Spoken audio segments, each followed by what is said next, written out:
Sir कर दो start.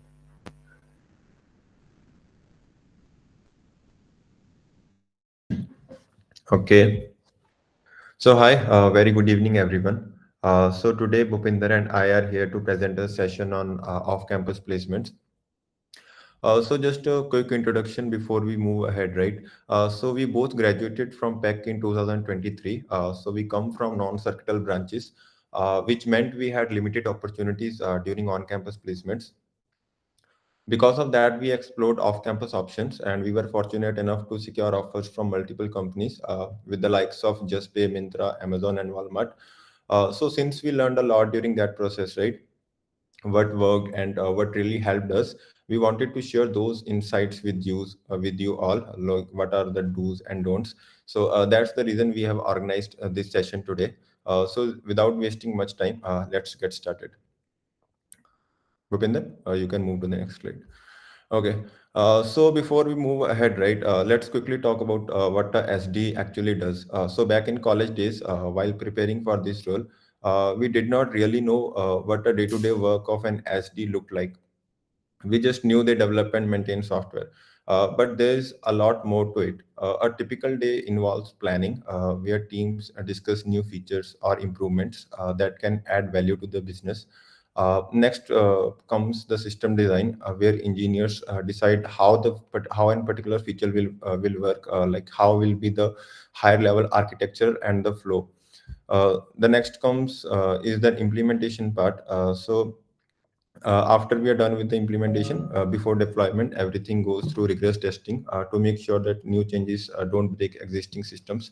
So after that, engineers handle all these debugging, optimizations, deployments, and all these things. So these are ongoing activities, never-ending activities that we almost face daily.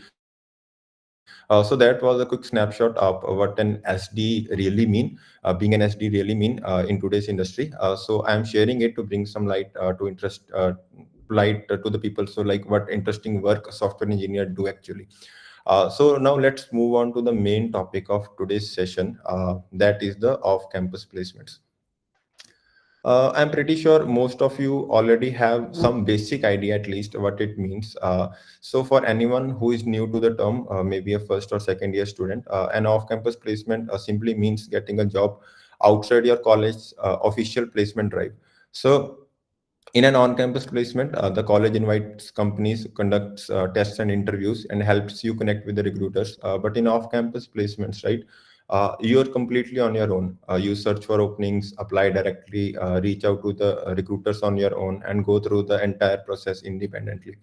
So now it might sound a little bit tough at first sight, but once you understand the process, right, and plan your approach, it becomes very manageable. So now moving to the next slide, we will compare briefly. So what are the differences between on campus and off campus opportunities? So we will compare it on the below mentioned aspects. So if I talk about the first aspect, right, opportunities. So in on campus, your options are limited to the companies that your college has invited. So some top colleges like IITs, they attract top firms like Google or Amazon, but other colleges might not. So you can only apply to those companies which your college has invited, or those companies who have accepted the proposal of your college. But if you talk about off campus, right, sky is the limit. You can apply anywhere to any startup, product based companies, global tech giants. So this gives you the freedom to chase your dream companies, even if they don't visit your campus. But that has its own pain points, one of which is competition. On campus, you're competing with your own batch, right? It might be a few hundred students or thousands at max. But on off campus, you're competing with students from across India, which naturally makes the competition tougher. But I would say that's also the beauty of it, as it pushes you out of your comfort zone, and it levels up your skills and helps you stand out. If you talk about the skill expectations, in on-campus drives, the focus is mostly on academics, DSA, and bare minimum code basics, or at max computer fundamentals that you learn during your coursework. But if you are going for off-campus, right, you should be the complete package. You should have strong technical skills. You should have good communication skills. You should have professional presentation. You need to know how to reach out, where to apply, and how to make your profile stand out. So if we talk about offer security, on-campus offers are usually more stable since the college acts as a bridge between you and the company. But in off-campus placements, offer can sometimes be delayed or even revoked. So it's important to keep multiple options open and never depend on just one opportunity if you are looking for off-campus. Now, if you talk about exposure and learning, so on-campus drive follows a standard pattern. But like in that standard pattern, you all know there will be DSA rounds and there will be no hiring managers round. So once you are good with the DSA rounds, generally you are good. But off-campus placements, right? It exposes you to real-world hiring experiences, so different interview styles, diverse requirements, and unique way to connect with recruiters. You will learn actually how hiring actually works in the industry, and that's a huge advantage for your long-term career, because eventually down the lane, right, 2 years, 3 years, you have to switch for your growth. And if you know all these things regarding off campus, you have that exposure, it will be a boon in the long run. Okay, so now moving on.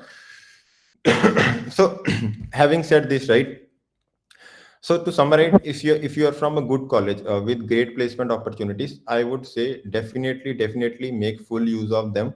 Uh, like off campus opportunities are relatively very tough, and their graph is very steep, learning graph as well. So, but if you are from a non-core branch, or like your college doesn't attract many companies, your off campus placements then are a fantastic way to get where you want to be. But it needs persistence, planning, and right strategy. So now as we have understood the difference between on campus and off campus, we will move forward and talk about how you can prepare effectively for off campus opportunities. So based on my experiences, right, based on our experiences, these are the key areas we believe that you should focus on to have a good chance in off-campus placements. So we have divided today's session into few main sections, one of which is technical skills, wherein we will talk about the technical knowledge that is required to crack interviews. Things like DSA, system design, computer fundamentals, we will cover. So basically what companies expect you to know when you reach the interview stage. The second is networking. Once you are technically ready, the next big thing is networking, how to connect with right people, reach out to employees, or even find hidden opportunities that might not be listed on company sites. The third will be applying for jobs. So once we are done with this part, then we move on how to actually apply, the best platforms to use, how to approach recruiters, what strategies can increase your chances of getting shortlisted. Uh, then in bonus section, we have brought this evaluating companies. We will also discuss how to identify whether a company or an opportunity is really worth your time or not, since not every offer out there is equally good. Then we will move on to company specific preparation. Like once you get shortlisted, how should you prepare for that specific company or role? We will share a few tips that help us personalize our preparation and stand out.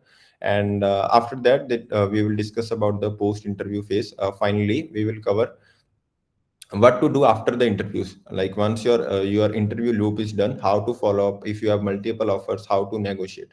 So now I would say, like if you have any doubts or questions, like please feel free to ask. If you want to ask between the session, you can. Otherwise, in the end, we will have a Q&A session. Sir, you guys were from which branch? Okay, so I was from metallurgical branch, and Bhupinder was from mechanical branch, batch 2023. uh, any other questions, or we are sorted here? ये Okay. अगर session के बीच में कोई question है तो chat में भी you guys can ask we can Chat, yes, yes, yes. Otherwise, we will have a Q&A session at the end.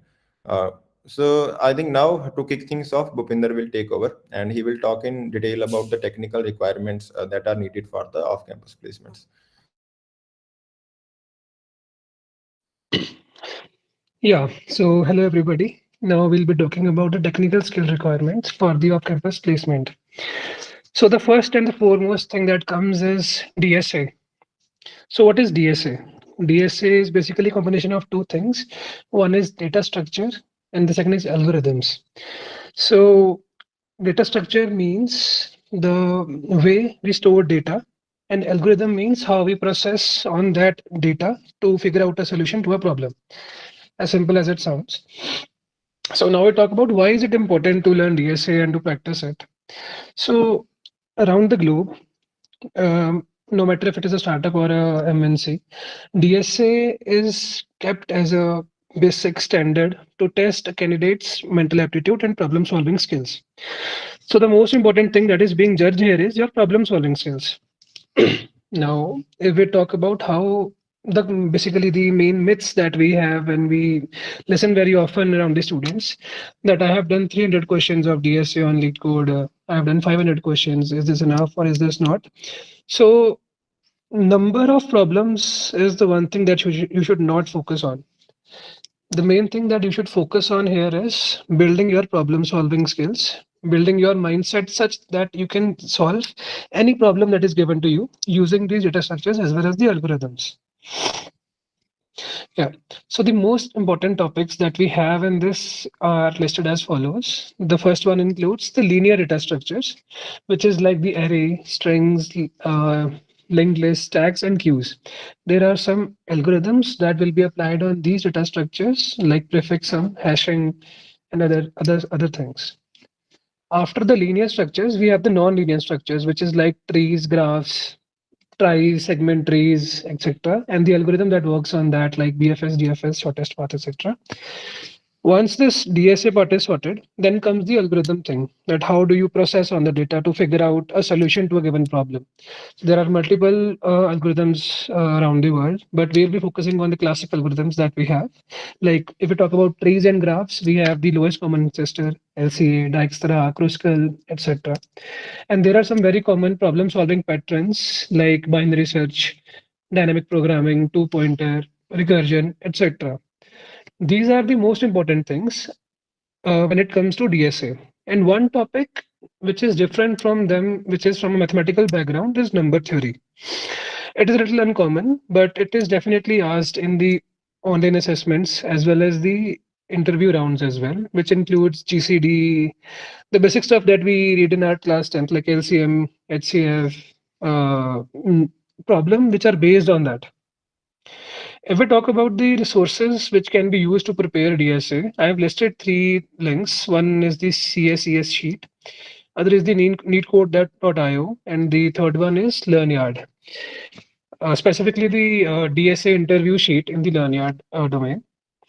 One thing I want to tell you frankly is it doesn't matter which resource you choose, because any resource that you will be choose will basically be providing you a index sort of thing or the syllabus type of thing, that what are the topics that need to be prepared. Now, there could be a student who can maybe solve 10 problems of a topic and be proficient in that, but there might be a student who need to solve more than 10, maybe 30 or 40 questions. It depends on when do you feel comfortable about that. But these are the basic things that you need to cover. Now, after DSA, there comes computer fundamentals. This is where the real software engineering begins. So we have our hardware, like we have our CPU, we have our memory, RAM, etc.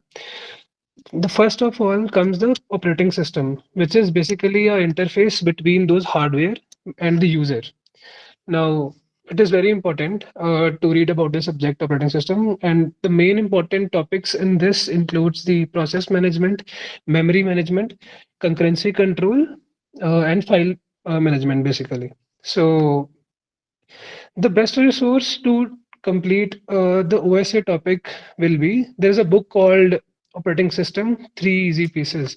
You can consider this book as the Bible of OS. You will basically be covering end-to-end everything in this book, but a little warning for this book, it is a very wide book.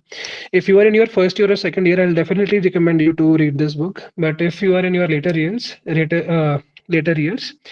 I would recommend don't take this book. Maybe you can take up a topic, take up a resource like Code Hell by Lev Babbar. So this is basically a YouTube video, which is around 20 hours long, which will be covering every topic that there is in the OS, which is required for the interviews.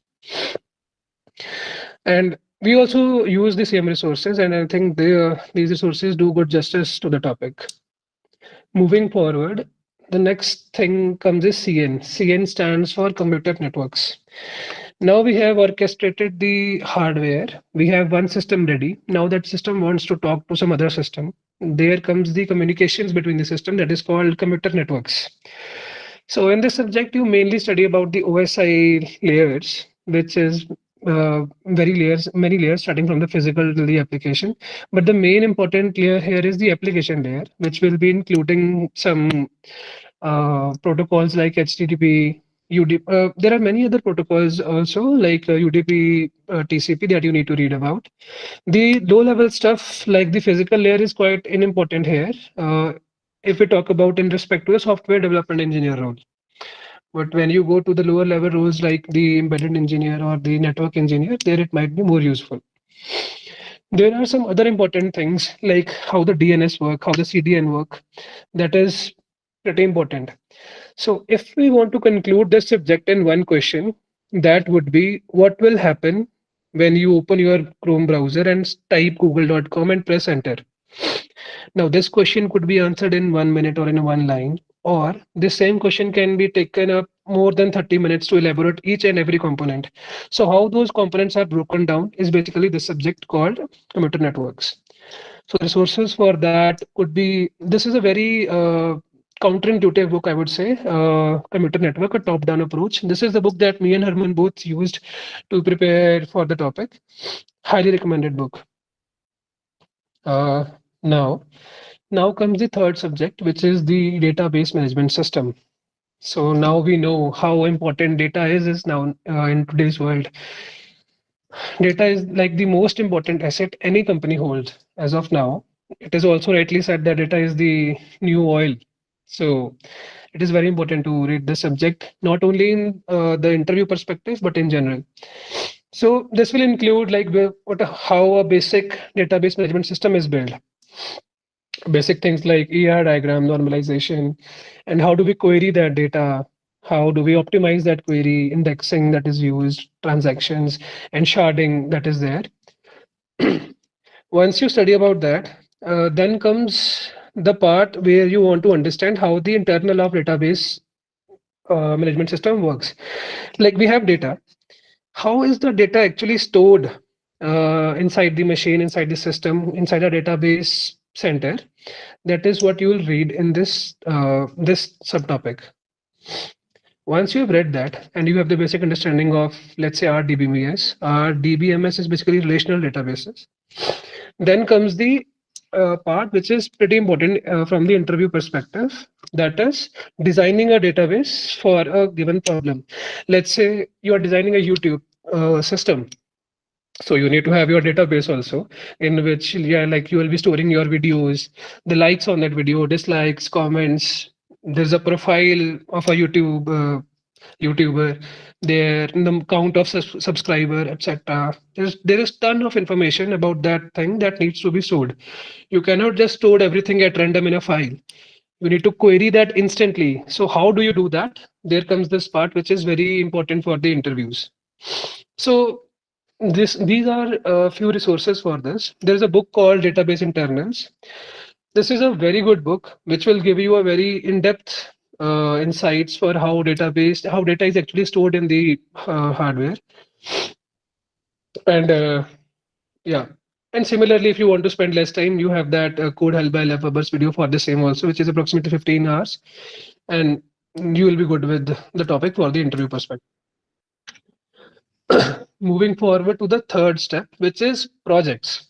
It is really important both for your career, because you will get to deep dive that what are the things that you will be doing in your day-to-day life, and also for your resume.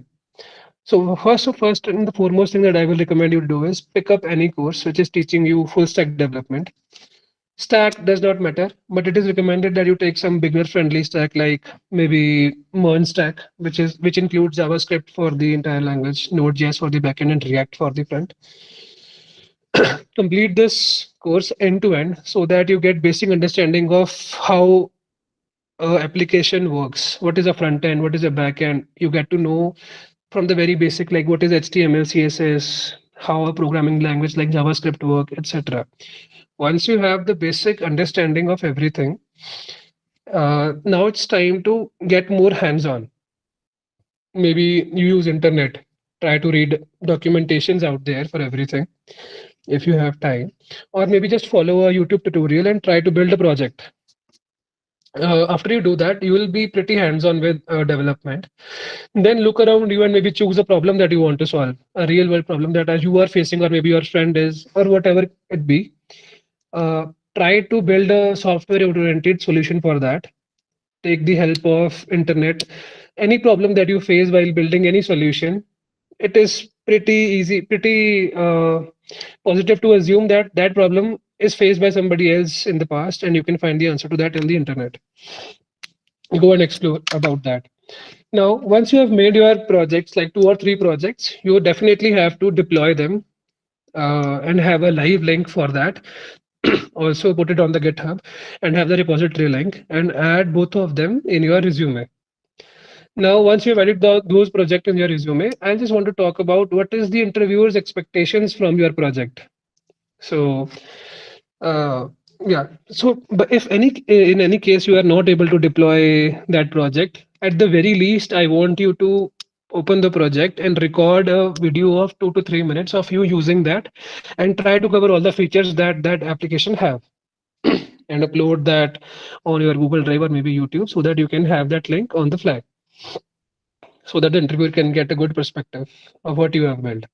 Once you have showcased your project, you can maybe prepare a 2 to 3 minute executive summary for that, so that you can just explain what you have built to the interviewer, and expect the questions like, why did you even choose this project to build? You can explain that. And then, why did you choose this tech stack? Why not some other tech stack? And why did you implement a feature in a certain way? How did you implement that as a feature in a certain way? And did you consider different ways of implementing the same? And if you did, what pros and cons did you keep in your mind while choosing the one solution? These are some basic questions that you can expect from the interviewer, and you can prepare those questions prior to the interview itself, that's so that you can explain them in detail. So now comes the elephant in the room, that is Gen AI, and I would call Herman to explain more about this. Okay, so now let's address the elephant in the room, generative AI. So this is the topic that many developers fear these days. So there is no doubt that AI has brought a major shift in the landscape of software development. In fact, like many companies have even started introducing special rounds to test a candidate's ability to how well the candidate is able to use these tools. So now I have noticed that a lot of students, right, they are rushing to learn AI, they are panicking, and then they are rushing to learn AI, but many are focusing on the wrong things only. For example, they start studying how large language models, how LLMs work internally, or how to build one from scratch. But that's not what most software developers need to know. Instead, you should look at AI as a productivity tool. You need to understand its capabilities, its limitations, and most importantly, I would say, its practical use cases, like how it can help you in a day-to-day work. For examples, like tools like ChatGPT or GitHub Copilot, right? These are great things for exploring new concepts, or like if you want to search something from the documentation, if you want to search information quickly. Moreover, it can help you write unit test cases effectively, or boilerplate code that is not very useful, right? The code that should already be present as part of the project, and it can also help you in debugging or optimizing, or like getting summary of the project that you are working on. But at the same time, you should also know where not to rely on AI. For example, if an AI tool generates some code for you, would you directly deploy it to production? Of course not, because AI can still make mistakes, especially in edge cases or like security sensitive areas. So knowing these boundaries is equally important. As developers, we should learn how to make most of these tools. For example, understanding like how to provide proper context to AI. Like there is a recent trending thing, MCP, the Model Context Protocol, that you guys can read about. So don't think of AI as a threat. Instead, think of it as a skill multiplier. Now, coming to question that most of you will be having: will AI take our jobs or not? So I will explain it with the very simple analogy. Okay. So before trucks existed, right? Bullock carts were backbone of transportation. They were used to carry goods across towns and villages. Then came trucks, which were faster, more efficient, and they were capable of handling something bigger. But if you notice, the job did not disappear, right? The goal was always to transport goods. It was never about bullock carts, or it was never about the trucks. Similarly, our goal as software engineer is to build impactful solutions or impactful products that can drive businesses. And AI is just the new truck of our era. Those who learn to use it effectively will move ahead faster, while those who resist change might find themselves left behind. So I would conclude it like your competition isn't AI. Your competition is a developer who knows how to use AI better than you. So in short, don't panic, learn to adapt, use AI as your ally, and keep improving your core technical skills. That is the best way to stay future proof and the best way to move forward in current landscape. Now, moving forward, so system design. So when it comes to system design, right, I would say it is not absolutely essential for freshers for cracking most entry level interviews. If you look at the technical skills we have discussed so far, like they are arranged in order of priority, and system design comes towards end of that list. So that said, if you are a first or second year student and you have enough time, I would definitely recommend exploring it. Having a basic understanding of system design, it will provide you a solid edge later on in your career. System design is generally divided into two parts. One is high level design. So deals with the overall architecture of a system, like things like what kind of database you want to use, like whether you want to include message queues like Kafka, like what kind of communication protocols you want to use, TCP, UDP, and like how these components interact at a broader level. However, if you talk about the low level design, that is about translating that architecture that we have discussed, HLD, into a more detailed implementation plan. It will be like defining classes, objects, interactions between them. At your stage, I think most of you are freshers only, so who will pass out in another 1 or 2 years.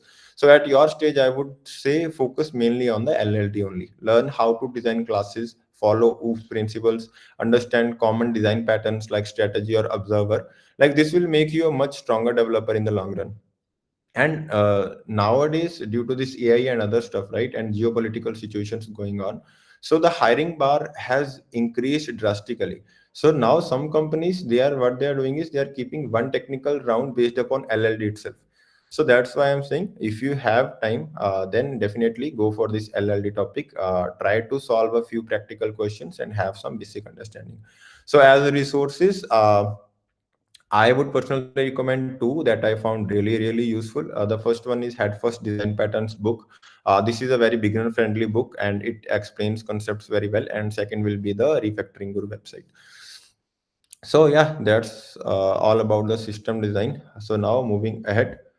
Okay, networking and building visibility. So now you have the technical requirements under your control. So now we will explain about networking and how you can build the visibility. So over to Bhupinder for that section.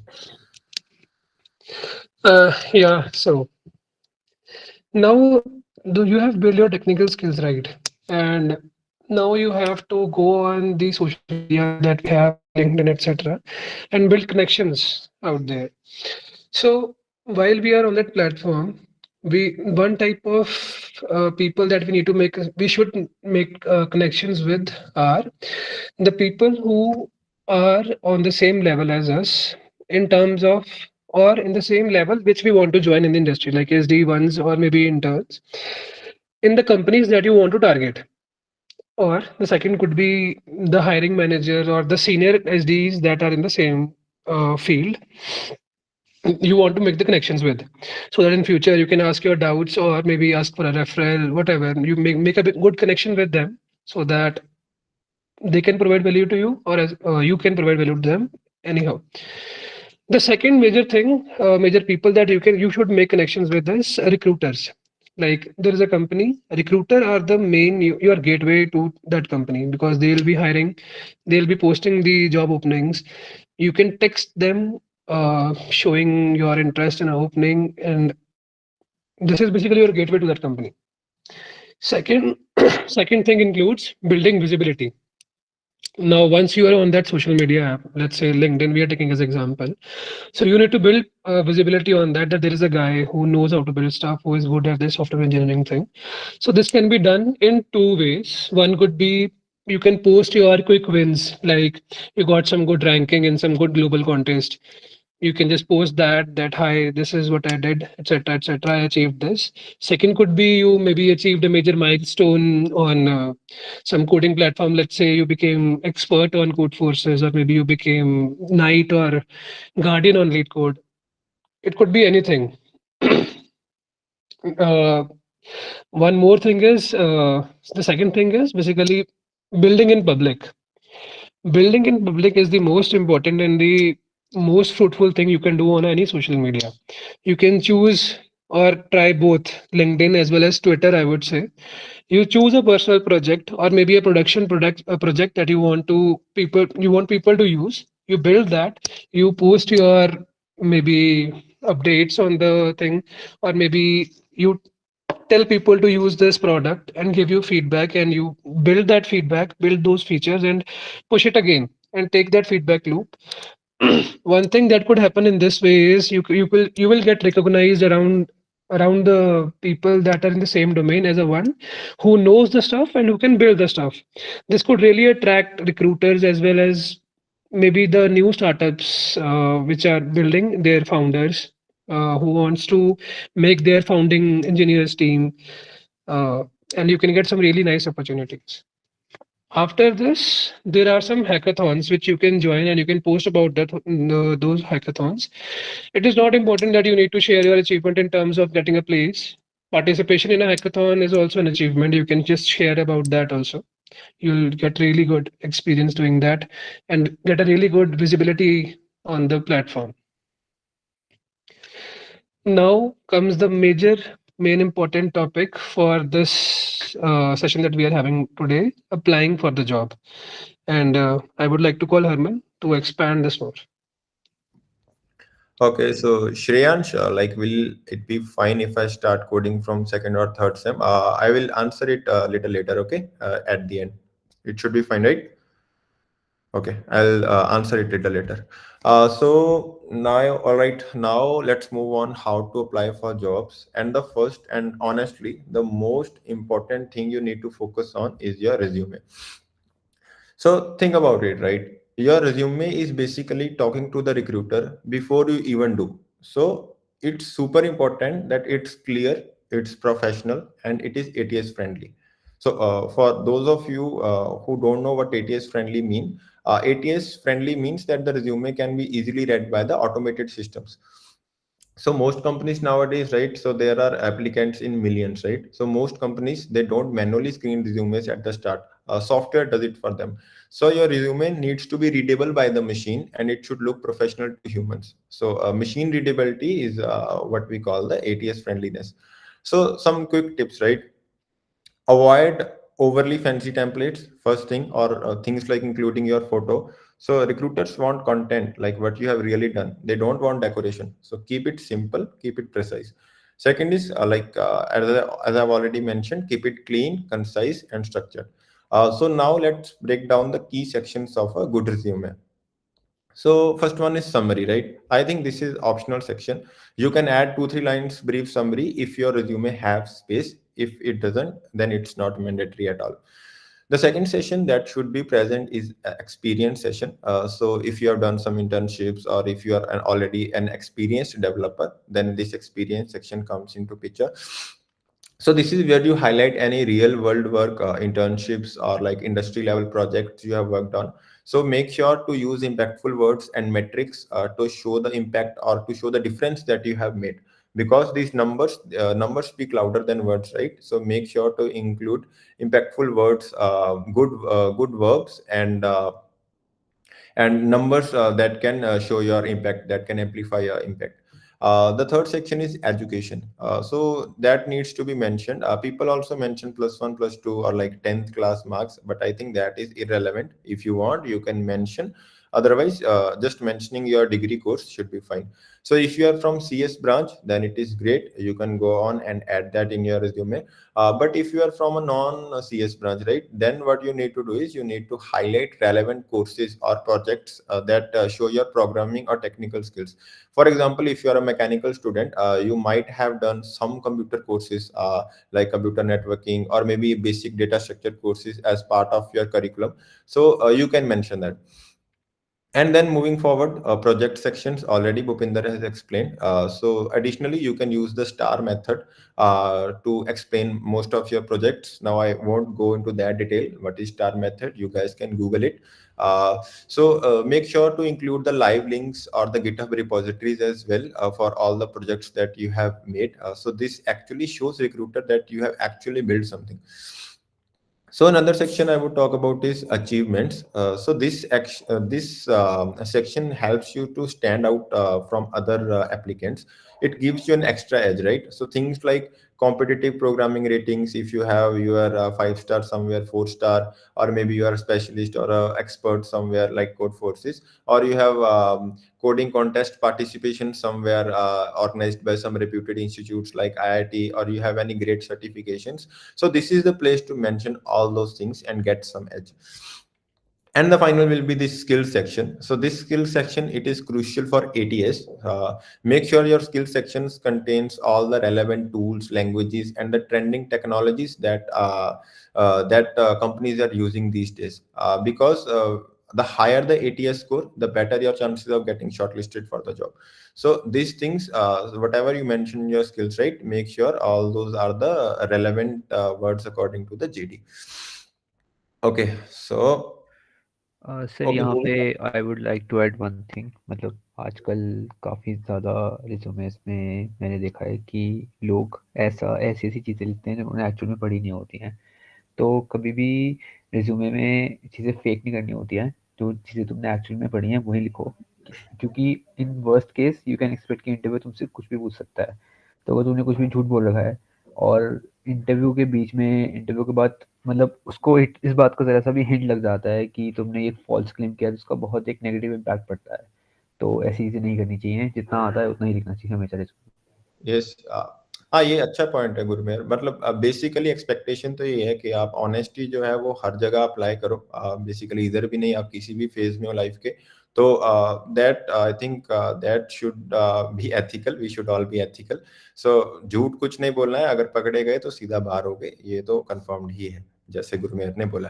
तो now, how to prepare for GSOC? So this is also not very relevant at the moment. So Sujay, I will answer your question at the end. I will answer. Please stay connected. Okay, so now I will give you example of a good resume. Bhupinder, please move forward. Okay, so this is the guy Sumit. So I think so I chose this guy because this guy is also a student like you all. One thing that I forgot to mention was like the order of sections is flexible, it is not very hard coded. So on an average, a recruiter spends 5 to 7 seconds on your resume, right? So whatever is at the top should immediately provide impact and should immediately grab attention. So for example, in this case, this guy is from IIT, right? So this guy has kept his education section at the top. So now if I am the recruiter, I see this guy's resume, I will be like, oh, he's from IIT, instantly sorted, I will just shortlist him, right? So similarly, if you have a experience from a good company, let's suppose you have done internship at Google or Amazon, keep it ahead, keep the experience section at the top. Whenever a recruiter will open, he will be like, okay, Amazon is in the resume, he will see, instantly you will be shortlisted. So these kind of stuff also helps. So you can, whatever section provides impact, you can keep that section at the top. So if you will closely notice this experience section, right, full stack developer intern, nature cred solutions. So this guy has used good verbs, right, developed, and then he has also used this RAG based chatbot to provide instant answers to all website related queries without manual navigation. So, and the first point also, significantly cutting down manual review time. So you're understanding, right? So these words shows the impact. Even if you come down this Jagriti section, right, Jagriti social awareness event, here also engineered, crafted, implemented. These words makes good impact, and additionally reducing login errors by 70%. So these numbers are also useful if you show it here, so it helps you to amplify your impact. Similarly, he has mentioned the projects. GitHub repository link is there, the live link is present, the tech stack he has used is clearly mentioned, the date is clearly mentioned. So alongside experience, like for experience for internships, we do mention the date, but it is helpful if you mention for the projects as well, which this guy has mentioned. Additionally, he has mentioned his coding profiles and achievement section also, which helps him to get some additional edge. So this is example of a good resume that we think according to a college student. And so you guys can, PPT will be shared by Gurmeher. You guys can like go through it later also. So now moving ahead. Okay, so where to apply? So once you are done with the preparation, you have the network, you have the technical requirements. So now, what all platforms you can use to apply?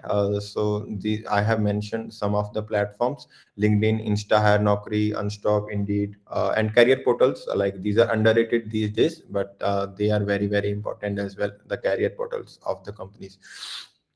And like to get the opportunities, like there are some contests also, like this jobathon. While we were in college, we gave that jobathon, and I got an opportunity for a company from there, something. So you can try those things. Companies conduct specific hackathons, like Mintra, it conducts its hackathon. Walmart conducts Code Hers. So if you perform well in their hackathons, you can what you say, bag an opportunity for SD role at the company, or at worst you can have an interview opportunity. And addition to that, I would also say that there are some scams also going on. In LinkedIn, we see people say that I am hiring for this role, right? You can comment interested if you want to apply. So people fall into that trap. I would say before applying, just go to the profile of the person who is posing as a recruiter, right? So check if that guy has verified his LinkedIn profile with the valid email. So if he has verified, you can initiate the conversation. Otherwise, refrain from it.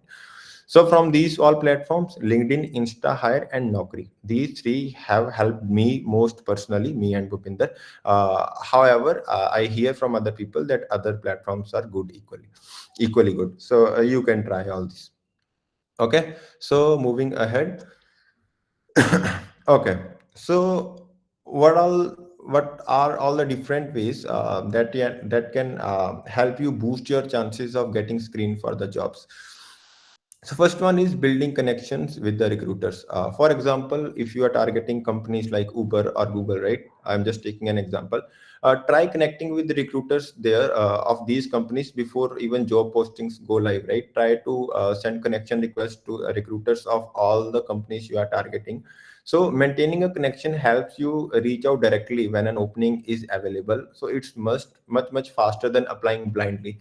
So you can directly reach out to that relevant person when he is hiring, and that greatly increases your chances of getting shortlisted. Second is like leveraging close friends. Like if you have a close friend working at the company, right? But even if you have close friend, what people do is they just ask for referral.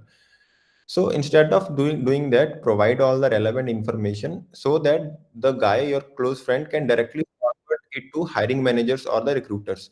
So I know people like who have benefited from this greatly. So if you have close connections, please ask them. Like you can forward your like if that guy can forward your profile directly to the hiring managers. So it will greatly increase your chances of getting shortlisted. The third one is asking for referrals strategically. So most people rely on this thing on referrals because direct recruiter connections aren't always available, and you don't always have some close friends in the companies you are targeting. So referrals can work wonders in these cases, but you need to do it the right way. That way, I will discuss further. The fourth point is applying early. So applying early significantly improves your chances. For example, like let's suppose there are 10 openings, right? For filling those 10 openings, like interviewing 100 200 candidates should be enough. So if 100,000 applicants applied, so you will easily get some 200 good applicants from them, and after that your chances of getting shortlisted will be minimal unless until you have a good referral. So I would say applying early, like within 2 to 3 hours of opening, when the job was posted, is also a very good strategy. Okay, so moving forward. Okay, so talking about the referrals, right, which is the most common way of you getting shortlisted.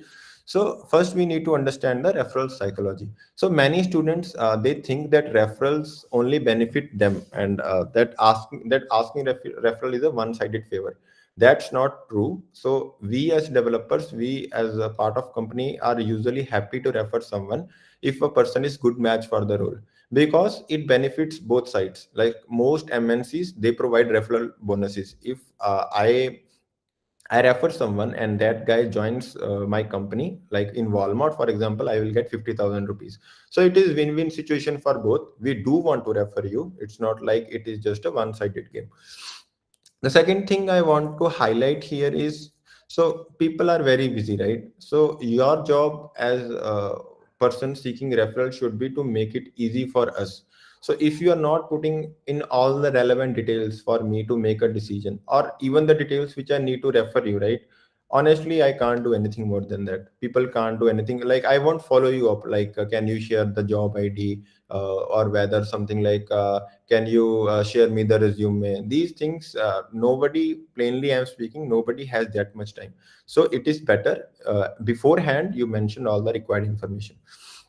The third point is, so sometimes we do forget about things, right? Even if we see your message, we decided we want to act on it, we might forget to act, or at the time we saw your message we might be away from our laptops.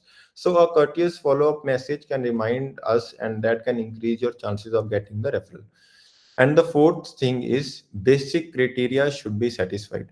I have received tons of referral requests from people, like a fresher level guy is expecting a referral for a 5 year experience opening. So these kind of things are not at all expected. If you do these things right in future also, you are losing your chance. Like I could have referred you in future, but if people will do such things, nobody will see your message in future.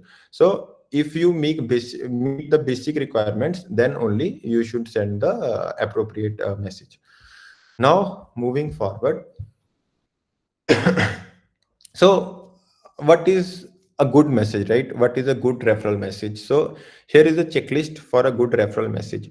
First one is personalized connection. So let's suppose we have worked at some company previously, you have worked with me, or let's suppose you are from the same college I graduated, or let's suppose I have recently got a promotion and you want to congratulate me, something like that. So if you create personalized connection at the starting, it really helps a lot, because whenever we see messages, I think if I see 100 messages, I will just read 10 or 15% of the messages.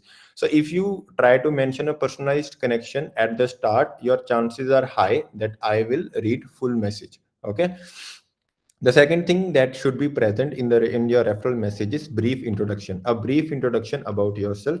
The third thing is how you are fit for the role that you are asking referral for. The fourth thing is your resume link should be present as a part of Google Drive. The fifth thing is the job link or the job ID you are expecting a referral for should be present, and then you should close it politely.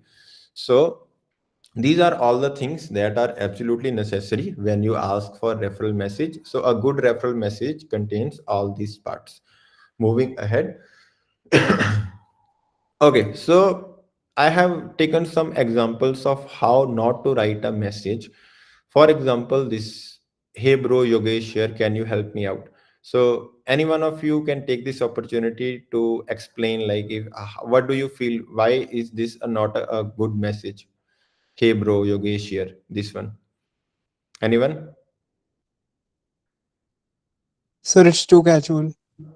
Yeah, so exactly. So he is using wordings like bro. This is not informal platform like Instagram or WhatsApp, right? LinkedIn is a professional platform. If you will use words like hey bro, or like our Punjabi guys, they use words like Veera and all these things, so it is an instant off. Don't use these kinds of words. It is a professional platform and you have to respect it.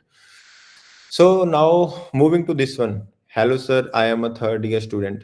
So what do you think of this one? Why is this not a good message? Anybody? Okay. So as I mentioned that some like if you will move to previous slide, one slide back. So these all things needs to be there. A brief introduction, fit for the role, resume link, job link. Now, if you will go ahead to the message that I am referring to, I am a third year student of Punjab Engineering College. Sir, this time our college is short of companies and we are worried about the internships, which is fine if you are worried. It's okay. I was thinking of applying to companies. Did not mention me in your resume. You did not mention me in the job ID you're talking about. Even if I have some empathy for you, I will not be able to help you. You have to provide me with the bare minimum details. I don't have that much time that I'll go and message you. Okay, can you please send me the resume? Can you please send me the job ID? That is your pain, right? That is something that you need to share. Okay, so now moving ahead. Okay. Hello, Bipinderjeet sir. I am a student of PEC 2025 batch and I need urgent help in getting referrals for a job as my family conditions are not that good. Okay. So I agree it is urgent. But you should be thinking, who is it urgent for? It is not urgent for me, right? It is urgent for you. So basically, as I've already told, right, this is a professional platform. Bringing these kind of personal things, it won't help. So some people will use these type of things like my family conditions are not good, other things are not good. So this sympathy or this empathy will not fetch you anything. So it puts a bad impression, kind of. So you should avoid these kind of things. Instead, work on your technical requirements, work on your other stuff, and then if you will come to us like, okay, we need referral, we will provide you one. Okay, so now this is a little tricky one. Hello, sir. I hope you are doing well and have a great time. I recently came across an opening at Amazon. Okay, so this guy has mentioned the opening, he has mentioned the job ID. Okay, he has mentioned the resume. So he has done a very small mistake. If you will see, he has not made any personalized connection. He is writing hello sir. So which likely means he is copying these messages and he is bombarding this to every other guy. So like if that guy doesn't have bare minimum time to replace to take my name like hello Harmandeep sir or hello Bhupinderjit sir, then I am not willing to what we say take out my time for this guy and refer him. So things like this are what you should always be careful about. Okay, so now moving ahead. So example of a good message, right? So this is a message that I framed today morning. So this has all the important parts. So Bhupinder has recently moved to Amazon. So I went ahead. So I will just read out the message aloud. Hi Bhupinderjeet, congratulations on your recent job switch to Amazon. Okay. So this guy has went through my profile. He knows that I have recently moved to Amazon. Okay. So this guy has read about me. I'm going to read his message. I am Harmandeep Singh, a graduate of PEC class 2023 with a strong foundation in full stack development. I am also an avid competitive programmer, ranking in top 1.6% on code forces and this much percent on lead code. Okay. So this guy has done some really good work. Okay. So what this guy wants, I came across an backend opening which aligns very well with my skill set. Okay. So he is looking for a backend opening and he has already mentioned that he has strong foundation in full stack development. So which it's fine. If possible, could you please help me by referring for this SD role? My resume is attached for review. Thank you very much for your time and consideration, which is a good closing message. So this is a message, this kind of message you can use like this: congratulations on your recent job switch to Amazon. You can replace it with anything other thing that you like. It could be that guy passed out from same college as you, or maybe you worked with him in a company before, or maybe something special about him. So that basically pinches him to read the whole message, and in the whole message you write in a structured way. Okay, so I think this clears most of the doubts, like how you have to actually frame a referral message. Anything else we will cover. If anything else, like you have any doubts, we will cover it in the later point. Okay, so moving ahead. Now Bhupinder will take over and he will tell you like how to know if a company is good or not, whether that company is really worth your time or not. Yeah. So now you have prepared for your technical skills. You have made your resume. You know how to send cool messages to people. Now let's talk about how to judge a company. So there is one basic way that you can do is you can connect with the people of that company at the same level you want to join.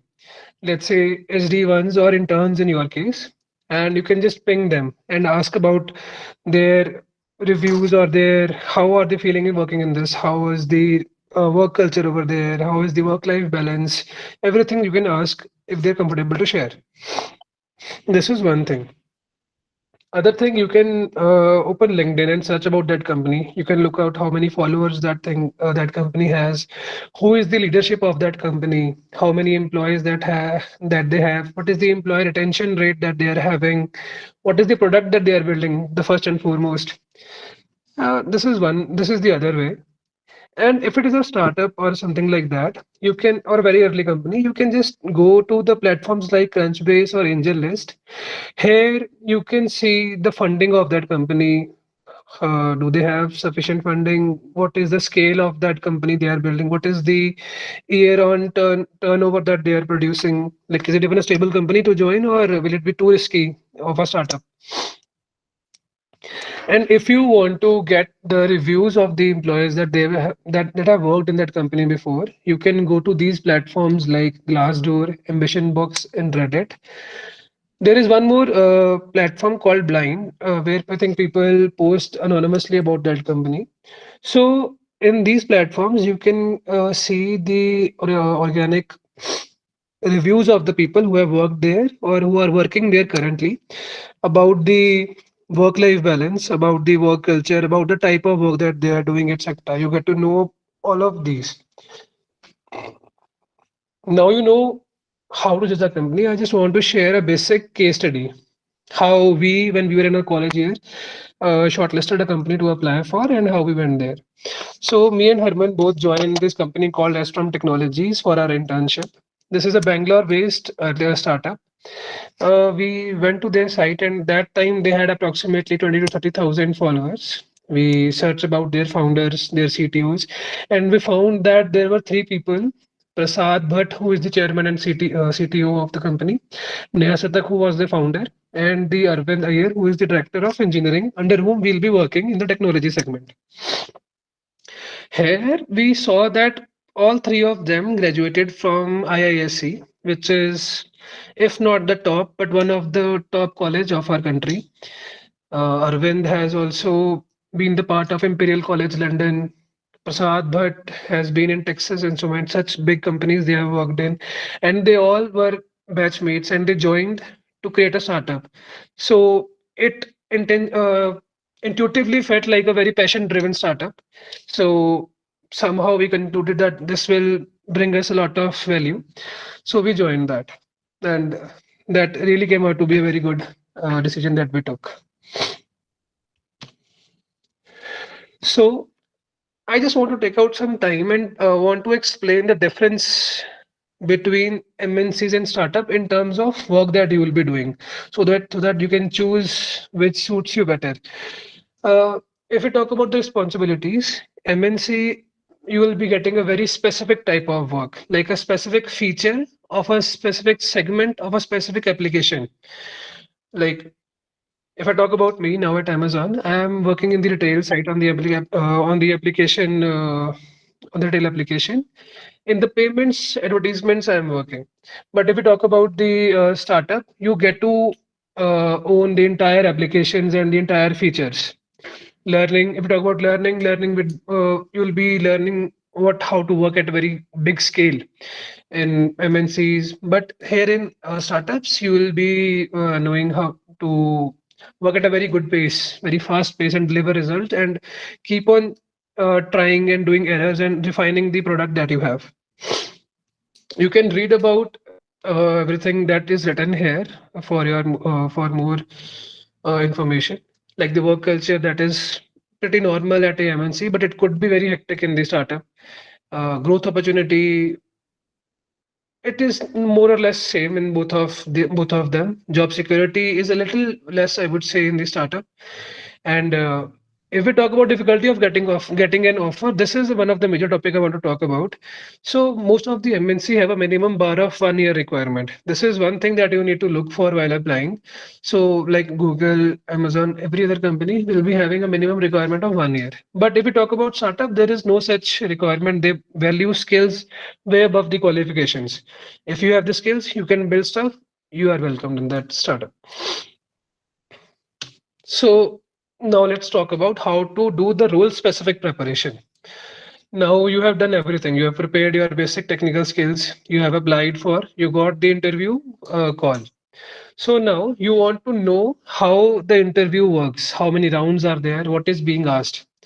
One basic thing, one way of doing this could be you can go to the lead code discussion session, maybe GFG articles you can open. There are medium article also available in which you can search about the past interview experiences about the people and try to read and figure out what is the interview process, what is being asked, what are the major repetitive questions that are being asked.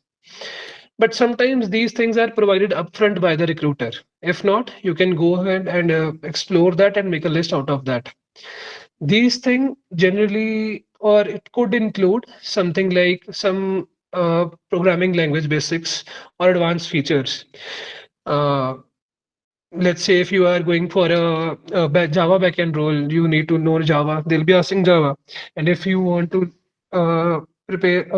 appear for a front end interview, then you must know JavaScript. Then comes the technology specific prep.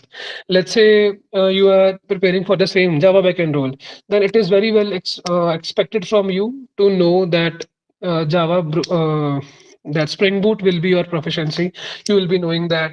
And if it is a JavaScript role, you must know Node.js, some specific topics in that. But there is one more thing. Like in some companies have a very specific rounds. Let's say when I was interviewing for JustPay, like it is a payments company, network security was a really big thing. So we were asked network security to a much more depth, and there was a specific round itself for multi-threading. You need to learn about that. There is one more thing, like in companies like Amazon, they have their leadership principle round. So you need to go through the resources that what are the leadership principles and how to prepare for that and create answers accordingly. Like Google will have their Googleness round. So there could be very specific rounds, company specific rounds that they have. You need to know that, prepare for that specifically before the interview, and then go with confidence that you have prepared. Now that you know what to prepare, uh, just go to the internet and search about the top 50 or 100 questions that are being asked for that topic. Make a list and go through that and just try to figure out what is the most important topic or most important question that is being repeated or you feel that is important. Dive deep into those topics, those questions only, and try to understand how that thing works. Get familiar with the jargons of that, and I think that will be enough for you to be ready for the interview. One last thing that I want to talk about is MNC versus startup specific prep. Like when we look at the recruitment process of a MNC, it majorly includes your problem solving skills, your LLD, how you write code, how you make it modular, variable names, etc. Something things like that. But if we talk about startup, here we need a guy who is hands-on, who can come and deliver things on the day one itself. So these are the type of mindset that you need to keep, and then first of all shortlist where you want to apply and then prepare for the same. Now you have prepared for the interview, you gave the interview, or you are giving the interview. Let's say you are in the interview loop. One thing that I would really recommend, because the recruiters are not only recruiting you, they are recruiting many different candidates for the same role or for multiple roles. So it might get hectic for them, or they might forget to give you updates, or you might drop off the loop mid interview, something like that. So whenever you have an interview round, just make sure to send a quick note, a quick thank you note to your recruiter that I had a interview, it went great. Asking for what are the next steps, when is the next round, whatever. You can ask about this information also. Express your gratitude and make sure to be polite in that and make sure to be respectful in that. And once your interview is done, and you have not heard from the recruiter in like 1 week or so, it is very important for you to message the recruiter, thanking them for the interview opportunity itself, and also asking about the updates, like if what was the status of the interview, was I accepted, was I rejected. It was very, I've seen it very commonly that all the rounds of the interview has happened and the person has cleared the interviews itself, he got a positive feedback, but still he didn't hear back from the interviewer. But those who will follow up will get a higher chance of getting that role. Now comes a part where we have to negotiate. So, like, we are talking about the freshers here. So, we are just bringing some skills and a hunger to learn to the table. So, I would really recommend go to the internet, search about the average salary which is being paid for that role, and ask that only. Not very high or not very less, underestimating yourself. While negotiating, highlight your skills or experience if you have very avidly or competing offer that you have, which will help you do a good negotiation. But I would really say don't focus too much on the compensation. This software engineering development, this whole domain is really high paying domain. Everybody in this domain will make money. If not today, tomorrow. In 1 year, in 2 year, definitely everybody will be making money. But your long-term growth will be depending upon how much are you learning today, how much are you doing today. So focus on learning as much as possible. Focus on getting the real world experience. That is the best thing you can do.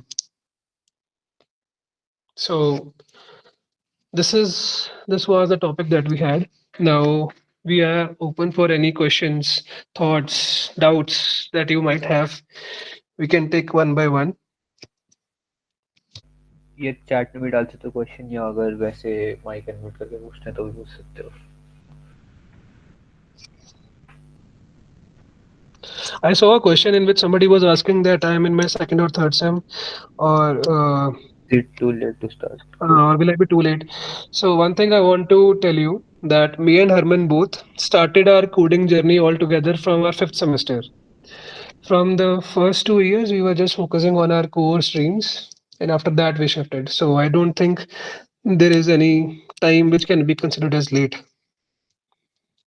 The idiom goes like "De rai durust hai." Whenever you start, it's the good time.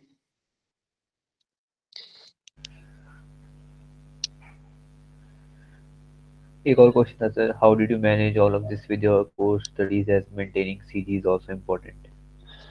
Yeah, so maintaining CG is important if you are going for your own campus placements.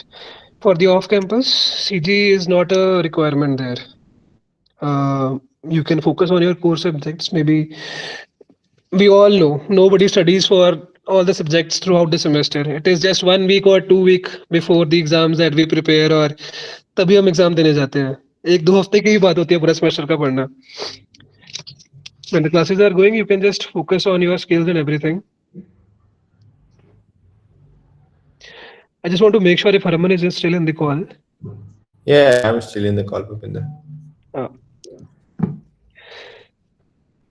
तो वही है यार, मतलब हमारे time पे अगर तुम हमसे पर्सनली पूछो तो हमें कुछ इतना इंटरेस्ट नहीं था कोर स्ट्रीम्स में. तो हमने थर्ड ईयर के स्टार्टिंग में काइंड ऑफ डिसाइड कर लिया था कि सीजी पे इतना फोकस नहीं देंगे हम. हमारी प्रायोरिटीज क्लियर थी, तो हमें मतलब स्टार्टिंग से थोड़ा क्लियर था कि हम ऑफ कैंपस जाने वाले हैं. तो उस हिसाब से हमने फिर क्लासेस वगैरह उस हिसाब से अटेंड की, सीजी उस हिसाब से मेंटेन की, और फिर ऑफ कैंपस की प्लेसमेंट भी थोड़ी पहले शुरू कर दी थी. So, as a non-CS student, which approach should I prefer, on campus or off campus? तो यार देखो, कि हमारे इधर जैसे मैकेनिकल की कुछ लड़के लड़कियां थी, मेरे ख्याल से चारुमूर्ति थी, जिसने मतलब अच्छी प्लेसमेंट ली है, एक्सपीडिया में गई थी वो 40 LPA पे। तो as a non CA student भी अगर आपकी सीजी अच्छी है, मतलब 7.5 से ऊपर है, तो कुछ हम कंपनीज आएंगी जो आपको बैठने देंगी। इस बार फोन पे आई थी क्या? फोन पे ने सबको बैठने दिया होगा ना? हाँ सर, फोन पे 7+ हाँ। साल का कट। और उन्होंने नॉन सीएस वालों को भी बैठने दिया होगा मेरे ख्याल से फोन यस पे। यस, हाँ फोन पे ओपन टू ऑल होती है फोन पे। हाँ, तो as a non CS student भाई, अगर तुम्हें मतलब सबसे पहले तो तुम नॉन सीएस हो सीएस हो, तुम्हें हमेशा जो पहला ध्यान है वो ऑन कैंपस प्लेसमेंट्स पे ही रखना है। अगर तुम मतलब ऑन कैंपस नहीं कर पा रहे तो ऑफ कैंपस तो फिर दुगना तिगना मुश्किल है, फिर वो तो तुम्हें मतलब बहुत एफर्ट लगने वाला है। तो कैंपस पे कुछ मिल जाए उसके जैसी रीस नहीं है। तो अगर तुम्हें ऑफ कैंपस जाना पड़े तो मजबूरी में ही जाना, मैं तो यही बोलूँगा। JP Morgan as well allowed for all branches. तो यही मतलब जवाब है, अगर तुम नॉन सीएस के हो, तुम्हारी सीजी अच्छी है, तुम्हें